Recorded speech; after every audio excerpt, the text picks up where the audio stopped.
For starters, my husband has parental issues. He was abandoned by his biological parents and put into foster care as a toddler.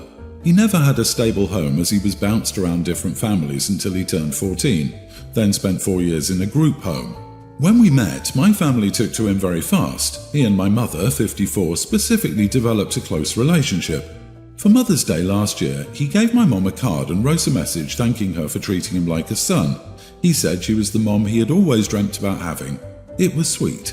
I never minded him treating her as if she was his mother. However, my mom is very extra. She wants to be involved in our lives a bit too much, which my husband only supports. She loves coming over to cook for us or inviting us to her house for dinner. When our child was born, her wanting to be around intensely increased. I appreciated her help, but being at our house almost 24/7 got on my nerves as I felt she was invading our privacy. I established boundaries with her and told her she could only come over when invited. I didn't invite her over for a few weeks, which upset her. I also declined the numerous invites to her house. She was involved in a serious accident that shattered her leg between Thanksgiving and Christmas. She needed constant care while she recovered, which none of my sisters could provide due to their jobs. After our daughter was born, I became a stay-at-home mom and was expected to care for my mother. I declined and received much scrutiny from both my family and husband. Finally, she had no other choice but to be transferred to a rehabilitative facility. Everything was fine until reports circulated about the facility 2 weeks ago, which resulted in 2 caregivers and the director being arrested. My husband freaked out and said we needed to get her out of there. However, the incident that occurred didn't involve my mother's side. It was the memory care unit. My mom had been treated just fine. My husband got my sisters involved, who of course supported him. I was very adamant that she shouldn't come to our house. The next thing I knew, our guest bedroom and bath had been cleaned up. I again told my husband I was not going to allow this. Lo and behold, he arrives home with my mother. I was absolutely angry. He said it would be fine as my sisters made a schedule to come over and care for her between their work schedules. So great, now I have my sisters invading my privacy too. I told my husband he married me, not me and my mom. I told him to stop bending over backward for her and trying to please her. I expressed how I felt and that he was trying to compete with me, and my mom right now is gloating about that. All he could say was, "This is your mother and you have obviously shown her you don't care." My sisters are livid with me and have said I'm a crappy daughter and could learn how to treat a parent from my husband. My boundaries have been completely violated. Not the idiot, what is wrong with your husband? It's one thing for him to talk to her and send her cards, but moving her into your house against your express wishes is bananas. What is wrong with these people? You are absolutely right to feel like your boundaries have been completely violated. Hubby needs some therapy to talk about his trauma.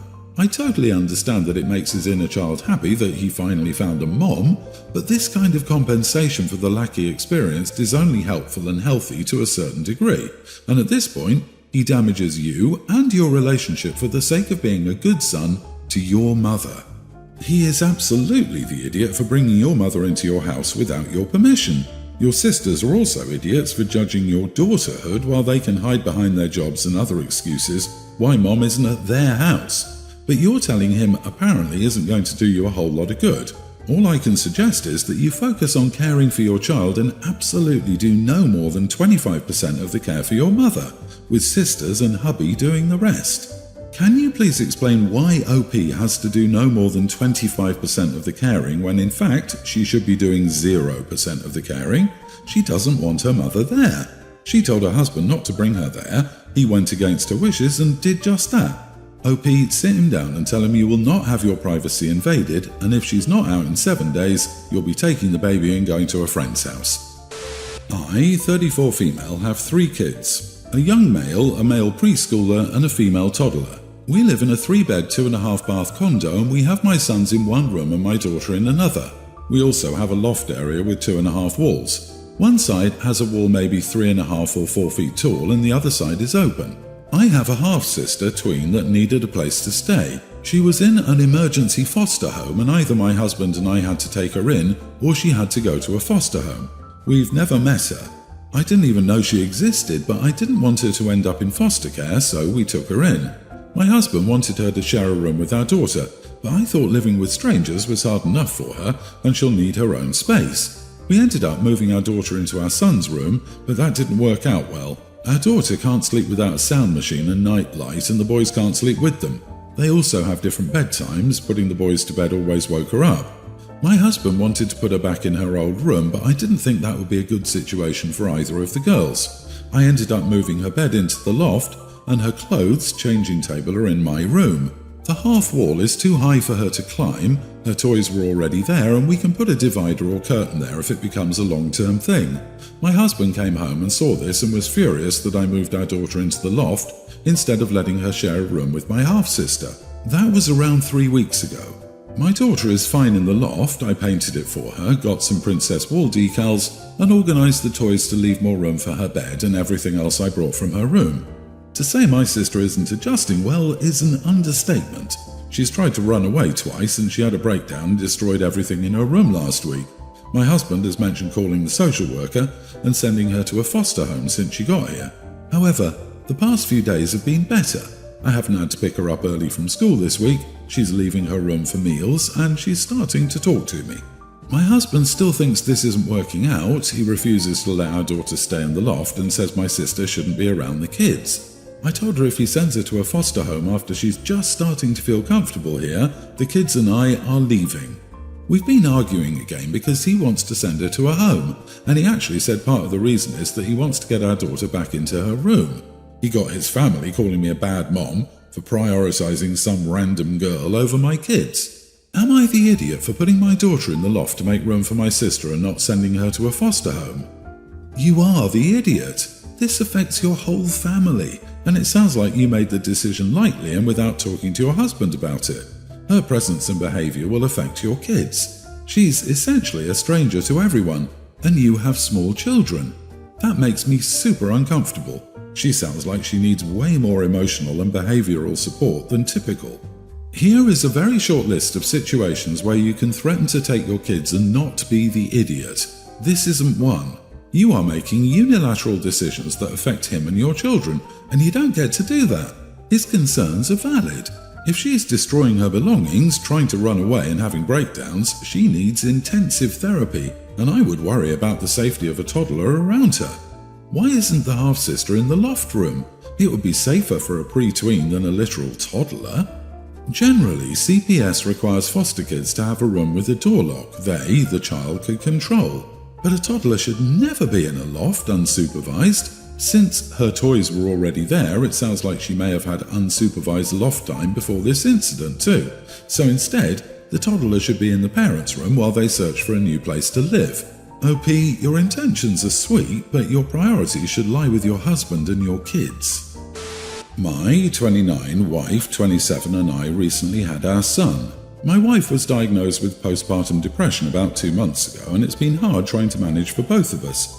I started working fewer hours so I could be with both of them more often, and that's been helping. Since our son was born, we haven't been away from him once. We've not had a break, not even having his grandparents watch him while we get a night. My wife will not allow it. She doesn't want to be away from him at all. So much she doesn't even want to use the bathroom with him out of her eyesight. Honestly, I've been dying for a break. Going to work and then being on daddy duty without even one night to ourselves has been exhausting. My youngest sister got engaged about a year ago, and her wedding is in 2 months. We're already planning on attending, but since the birth, my wife has been against this. She doesn't want us to go as it's a destination wedding, and we likely have to leave for at least 5 days without our son. My feeling is that we need to go. This is my family, and it's a once-in-a-lifetime event. I know it would deeply hurt my sister if we didn't attend. It would also be good for both of us to get a short break. It may even do some work for her mental health. So last weekend, I made it a priority for us to have a full conversation about this. I told her my feelings and suggested that we give our son to her parents for a short while so we could go. She was livid. She said I was prioritising my wants over her obligations as a father, and I couldn't just drop our son anytime I wanted to do something fun. She said that I could go, but she would be too busy being a parent to come with, and that if I go, I better find a different place to stay when I come back. This made me feel guilty, but I'm really not sure if it should. I don't think I'd be a bad dad for wanting to see my sibling's wedding, nor do I think it's fair for her to threaten me like this. Am I the idiot? Not the idiot, But given your wife's attitude, you need counselling now, as in right now, ASAP. If she continues to be like this, she'll wreck the marriage in no time. As to the wedding, I would personally make it my hill to die on. If your wife will not see reason and will not seek the help she needs, you will need your family for support. If she makes this a bigger problem, separate and get legal custody. Your son will need a healthy parent in his life.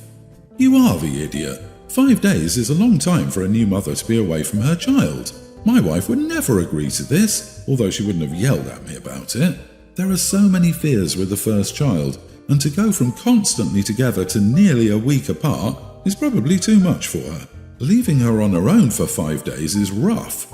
Yeah, I think the problem is that the wife can't even go to the bathroom without her child. Jumping to 5 days of distance is just not feasible. I hope she's working in therapy about this, though.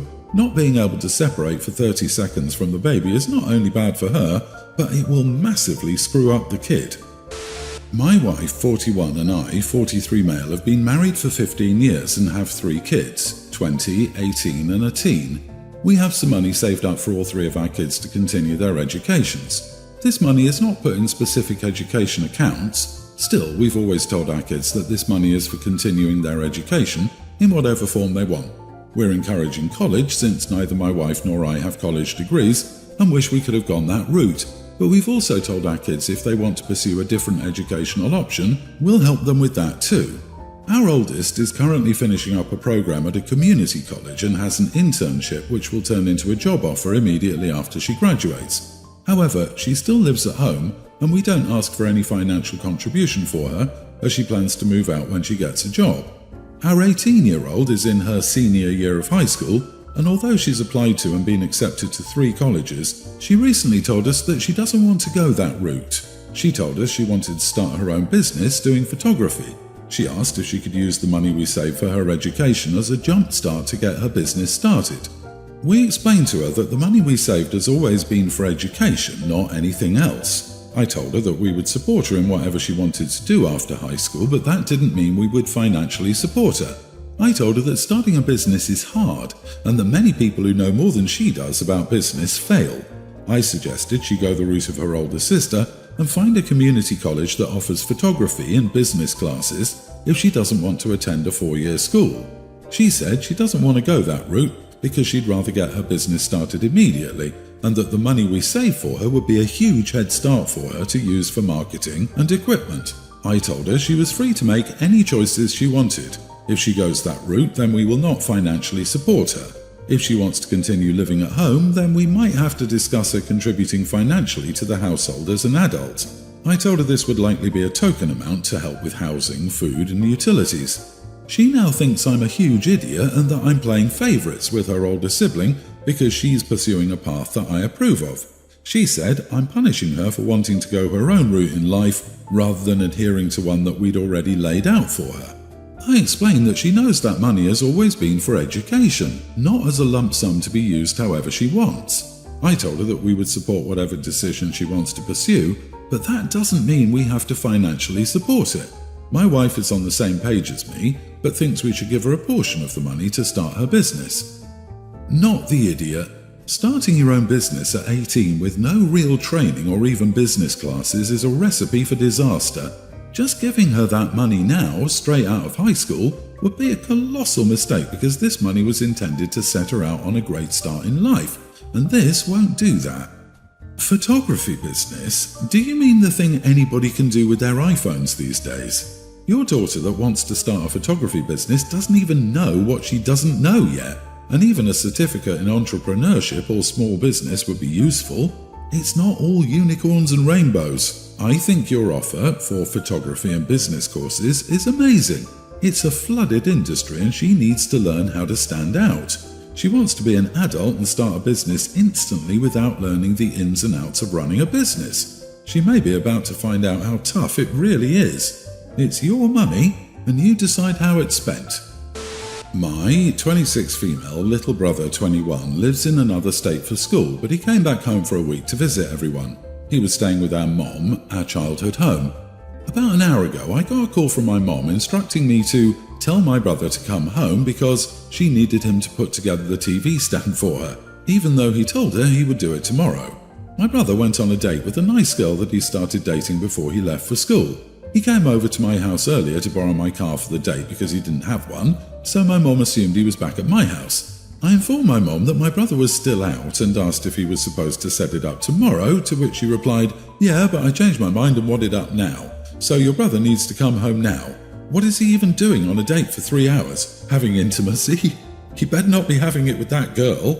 I was sort of taken aback by her statements, but not really, because my mom has always had this weird control thing over my brother's girlfriend, and so I replied, "What he does at his grown age is absolutely none of your business. And frankly, it's weird that you care so much about his intimate life. You're his mom, not his girlfriend." She said something along the lines of, "Yeah, I'm his mom, so I should come first." I just laughed and called her delusional. About 30 minutes later, my brother called me asking to stay with me and my fiancée for the remainder of his stay because my mom called him crying, saying how he must not love her and blah blah blah. I, of course, told him he was welcome to stay. However, I got a call from my older sister basically scolding and cursing me out and calling me the idiot for saying that stuff to my mom and making her cry. Am I the idiot here? Not the idiot. Your mother's idea that she should always come first is pretty freaking toxic. At some point, children grow up and have their own lives. She needs to accept that, but geez, I'm glad someone called her on her crap. She lacks very clear boundaries. Your brother is lucky to have you stand up for him. OP, your mom sounds like someone in need of support from a professional, both with boundaries and with the transition her kids are going through. I know everyone likes to pile on shouting, "Go no contact," and while boundaries are clearly essential to make with her, I'd stay in enough contact to encourage her towards self-insight and developing skills she needs to deal with an empty nest. Yeah, this is how you make 50-year-old single guys that can't find someone willing to take second place because mommy comes first. OP, your mom has an unhealthy fixation with your brother and needs to cut the umbilical cord. Additionally, your sister is an idiot here because your mother is effectively crying because she was told she isn't the center of your brother's universe. The motivation to cry matters more than the crying itself. She isn't a victim.